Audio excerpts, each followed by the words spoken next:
गांव में एक बूढ़ा फकीर एक पेड़ के नीचे बैठकर लोगों से मदद की आवाजें लगाया करता था, लेकिन कोई भी उसकी मदद नहीं करता था। वो बेचारा फकीर शाम को भूखा पेट लेकर अपने घर जाता। आज कुछ खाने के लिए लाए हैं या फिर आज भी खाली हाथ आ गए हैं? नहीं बेगम, आज भी किसी ने खाने के लिए कुछ नहीं दिया।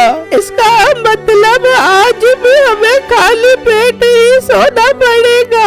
हाँ बेगम, बस पानी पी ले और सो जा, हमारे नसीब में यही लिखा है। फिर वो दोनों बुजुर्ग भूखे पेट ही सो जाते हैं। अगले दिन जब वो फकीर उस दरख्त के नीचे बैठा लोगों से मदद के लिए आवाजें लगा रहा होता है तो एक बिट्टू नाम का लड़का आता है। बाबा जी, मैं इतने दिनों से यहाँ से गुजर रहा हूँ और देख रहा हूँ कि आप खाली पेट यहाँ बैठे रहते हैं, ना कुछ खाते हैं ना पीते हैं। बाबा जी मुझे बताएं, मैं आपकी क्या मदद कर सकता हूँ? बेटा, हम गरीब लोगों की किस्मत में तो भीख मांगना ही लिखा है, लेकिन किसी को भी हम पर जरा भी रहम नहीं आता।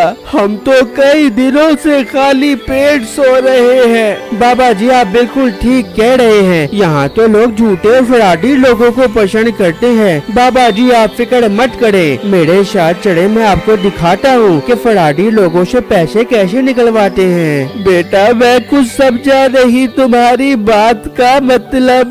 बाबा जी आप मेरे साथ चढ़ो, आपको सब समझ आ जाएगी, बस आप खामोशी से बैठकर तमाशा देखना। फिर बिट्टू बाजार से एक खोता लेकर आता है और एक जगह पर खड़े होकर आवाजें लगाने लगता है। खोटा खोटा 10 लाख रुपए का खोटा, आ जाओ ले लो 10 लाख रुपए का नायाब खोटा। बिट्टू की आवाज सुनकर एक आदमी उसके पास आता है। ओ भाई, तो पागल तो नहीं हो गया? 10 लाख रुपए का खोता बेच रहा है। ओ भाई जान, ये कोई आम खोता नहीं है। क्यों, ये खोता क्या CNG पर लगा हुआ है? ओ भाई जान, ज्यादा मेरा दिमाग खराब मत करो, अगर लेना है तो लो वरना यहाँ से चले जाओ। हाँ हाँ जा रहा हूँ। बड़ा तेरा 10 लाख रुपए का खोता, मुझे तो ये कब तू ज्यादा खोता लग रहा है। अभी बादशाह सलामत को जाकर बताता हूँ कि तू 10 लाख रुपए का खोता बेचकर लोगों को पागल बना रहा है।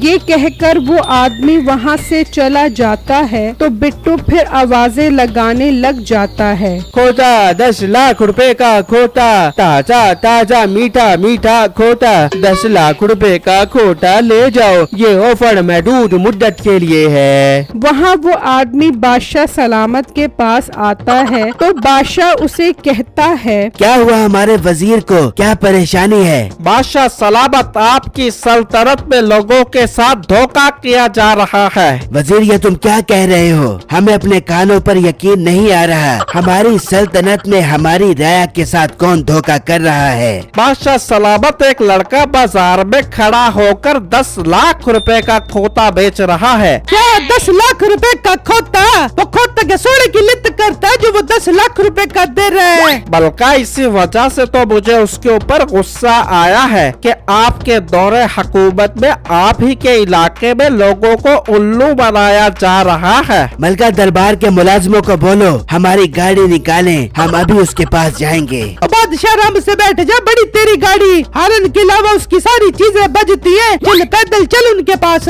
ठीक है मलका आलिया, हम अपने पाँव पर चलकर उसके पास जाएंगे। फिर वो वजीर बादशाह और मलका बिट्टू के पास आते हैं। और लड़के, तुम्हारी ये हिम्मत कि तुम हमारी सल्तनत में हमारे लोगों को उल्लू बना रहे हो, क्या खूबी है इस खोते में जो तुम इसे 10 लाख रुपए का बेच रहे हो? बादशाह सलामत, कोई खूबी नहीं है, ऐसे ही लोगों को पागल बना रहा है। बादशाह सलामत, ये कोई आम खोता नहीं है, इसके बहुत फायदे हैं। क्या फायदा है? क्या ये चेहरा खाकर पटाखे मारता है? मिठे बादशाह, मुझे तो लगता है ये लोगों को पागल बना रहा है, इसे गिरफ्तार किया जाए। मलका जरा रुको और लड़के, इस खोते की खूबी बताई जाए। जो हुक्म बादशाह सलामत। बादशाह सलामत, अगर किसी के रिश्तेदार मर गए हों तो वो इस खोते पर बैठे तो उसे वो रिश्तेदार नजर आ जाएंगे और उससे बातें करेंगे। मतलब अगर किसी के बाप दादा मरे हो तो वो इस खोते पर बैठे तो उसे उसके बाप दादा नजर आ जाएंगे। जी हाँ, वो उसे जिंदा होकर नजर आएंगे। मिठे बादशाह, ये तो एक नंबर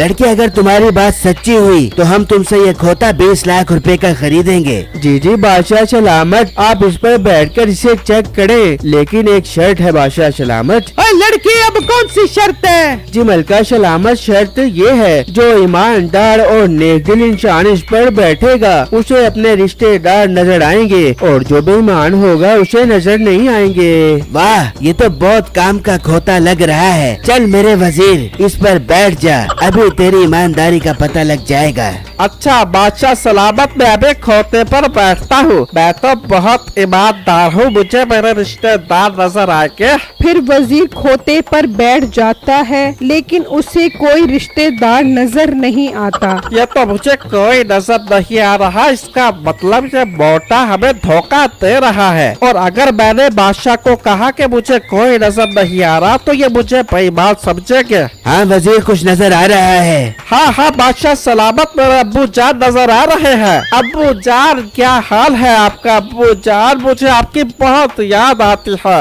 अब्बू जान, आप वापस आ जाए। और भाई नीचे उतर जाओ, उन्होंने वापस कबड़ में भी जाना है। ज्यादा लाडियां ना करो वरना वो तुम्हें अपने साथ कबड़ में ले जाएंगे। अरे वाह लड़के, ये तो बहुत अच्छा खोता है। मिठे बादशाह, मेरी जान के टोटे, आप मुझसे कितना प्यार करते हो। बल्कि हम आपसे अपनी जान से भी ज्यादा प्यार करते हैं। चल फिर मिट्टे से खोते के ऊपर बैठ जा, अभी तेरे प्यार का पता चले जाएगा। मिट्टे, अगर तेरा अब्बा तेरे को नजर न आया तो फिर मैं तेरे अब्बे का डब्बा बड़ा दे दूंगी। ये सुनकर मीठा सोचने लगता है, अबे यार, मुझे तो इस मोटी नाक वाली औरत से एक टके का भी प्यार नहीं है। इस बिल बतौड़ी नासा चोड़ी को अगर मैंने कह दिया मुझे मेरे घर वाले नजर नहीं आ रहे तो इसने मुझे मार मार कर बंदर बना देना है। मिट्टे बैठ, जल्दी खोते के ऊपर बैठ जा। अच्छा मलका यालिया, अभी बैठता हूँ। फिर मीठा उस खोते पर बैठ जाता है। हाँ बादशाह सलामत, आपको आपके अब्बू जान नजर आ रहे हैं। यार देखने की कोशिश तो कर रहा हूँ लेकिन अभी तक कोई नजर नहीं आ रहा। क्या मिट्टी, क्या कह रहा है? तुझे तेरा अब्बा नजर नहीं आया, इसका मतलब? आ गए, अब्बू जान नजर आ गए। बल्कि आलिया, बादशाह सलामत को अब्बू जान नजर आ रहे हैं। अब्बू जान, आप मुझे भरी जवानी में छोड़कर क्यों चले गए? ना कोई चिट्ठी ना संदेश, जाने वो कौन सा देश जहाँ तुम चले गए। हाँ मलका, अब आपको पता लग गया ये खोता कितना कीमती है। हाँ, बहुत कीमती है ये खोता। मीठे जी, अपने बुगाल चल तो पूछो। बादशाह सलामत, अब्बू जान अकेले है या कोई और भी है उनके साथ? नहीं, अब्बू जान के साथ दादा अब्बू जान भी आए हैं। मिठे, इसका मतलब तुम उससे डबल मोहब्बत करता है, जो तेरा अब्बा तेरे दादे को भी साथ लेके आए अपनी बहू रानी दिखाने के लिए। बेगम दादी जान भी आई हैं। मिठे, मेरी जान के टोटे, इसका मतलब तू मेरे से 3 गुना मोहब्बत कर बेबे। लड़के, ये खोता मैं तेरे से 25 लाख रुपए का खरीद दूंगी। इस खोते ने मुझे खुश कर दिया है। ओए बजीरे, जा जाके शाही खजाने से 25 लाख रुपए लेके आ जा। फिर वो वजीर दरबार से 25 लाख रुपए लेकर आता है और बिट्टू को देकर उससे खोता ले जाते हैं। बिट्टू उनमें से आधे पैसे उस फकीर बाबा जी को दे देता है। देखा बाबा जी की अगर सीधी उंगली से ना निकले तो उंगली टेढ़ी करनी पड़ती है। बेटा, मैं तुम्हें मान गया, जो तुमने इन जैसे लोगों से पैसे निकलवा लिए। बाबा जी, अब आपकी सारी जिंदगी सुकून से गुजर जाएगी। मेरी वीडियो को लाइक और मेरे चैनल को सब्सक्राइब जरूर कीजिएगा और मुझे कमेंट बॉक्स में जरूर बताइएगा कि आपको मेरी स्टोरी कैसी लगी। शुक्रिया।